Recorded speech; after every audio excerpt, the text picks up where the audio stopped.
I'm out here in Borrego Springs, California. It's out by the Salton Sea.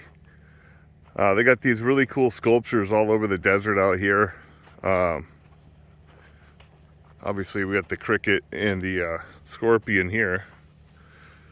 But never really stopped by these things, kind of just drive by them. But they're all over the place.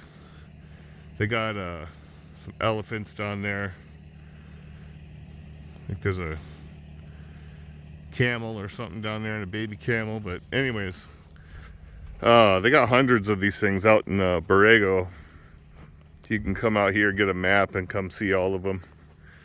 They got another little thing down there. Looks like people working, but those are actually just little statues of people working vines. Pretty cool. But if you're ever out in Borrego Springs for any reason, it's not much reason to come out here unless you go golfing or I don't know what else you do out here. I guess there's a lot of off-roading out here.